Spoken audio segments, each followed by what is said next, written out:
Mesdames et messieurs, bonjour et bienvenue. La présidente du conseil de surveillance du sous-secteur pharmaceutique du Bénin, Dr Nathalie Mingantiogo, a fait un point de presse ce jeudi au Palais des Congrès à Cotonou. Le principal sujet abordé était la prolifération des médicaments falsifiés.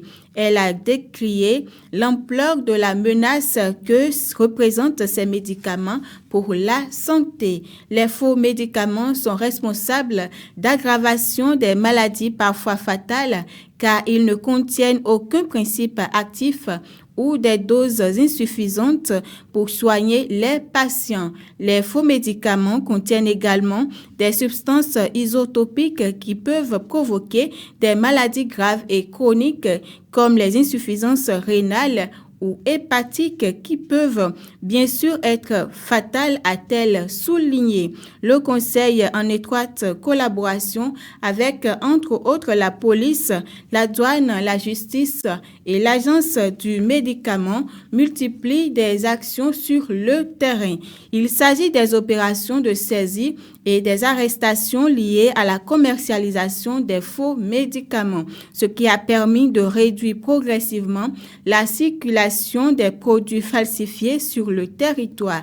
D'après Dr Nathalie Mingantiogo, la lutte contre les faux médicaments est une gestion de santé publique et de suivi collective.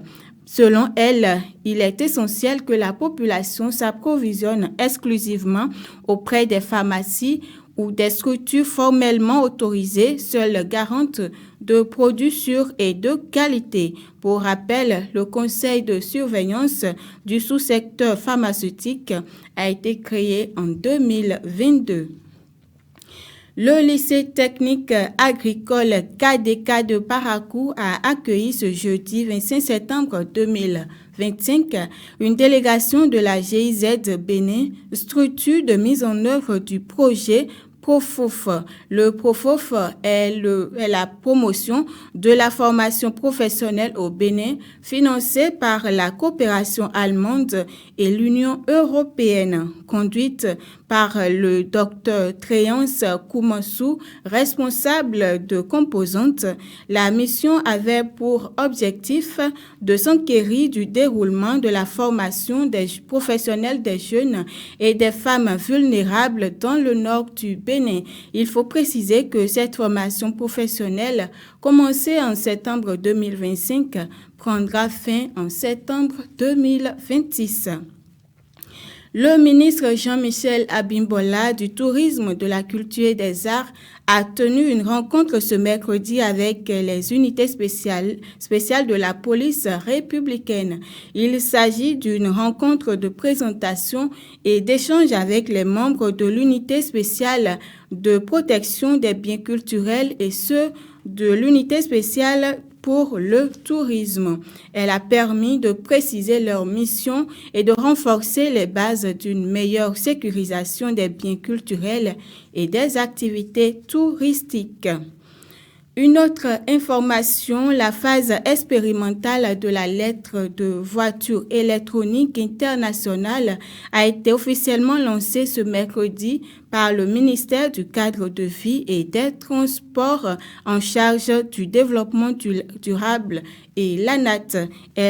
Cette innovation est introduite via la plateforme du système de gestion du fret routier et est financée par Enabel dans le cadre du projet Passeport. Elle vise à moderniser et sécuriser le transport routier de marchandises. Plus de 1300 transporteurs sont enrôlés contre 406 en 2023. La plateforme permet l'émission obligatoire des lettres électroniques pour le fret transfrontalier, l'enregistrement des conducteurs et véhicules ainsi que la délivrance des cartes de transport. Les frais d'inscription sont fixés à 3 000 francs CFA par an pour le transport national et 1 000 francs CFA par pays pour l'international. La cérémonie s'est achevée par la remise symbolique des premiers documents à des conducteurs des camions prêts à prendre la route. Le parti Les démocrates a officiellement installé ce mercredi un comité de sélection des candidats aux prochaines joutes électorales composé de 15 membres. Le comité a pour mission d'examiner les différentes candidatures.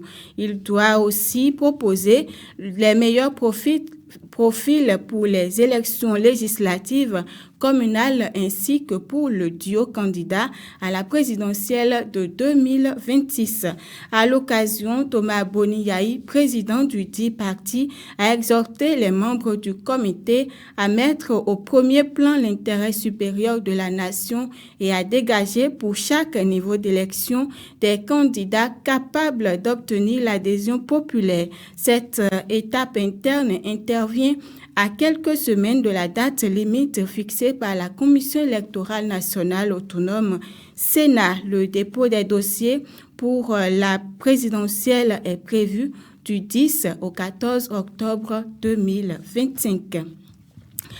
Hors du Bénin à présent, au moins 400 000 personnes ont été évacuées suite au passage d'une violente tempête tropicale ce vendredi par les autorités des Philippines. Cette violente tempête tropicale traverse l'archipel encore sous le choc du super typhon Ragaza, bien sûr, selon les responsables de la protection civile de la région de Bicol, située au sud de l'île de Luçon. 3 personnes ont été également tuées lorsque les murs se sont effondrés et des arbres déracinés suite au passage de la tempête tropicale Bualouar. Elle balaie le pays avec des vents allant jusqu'à 110 km/h.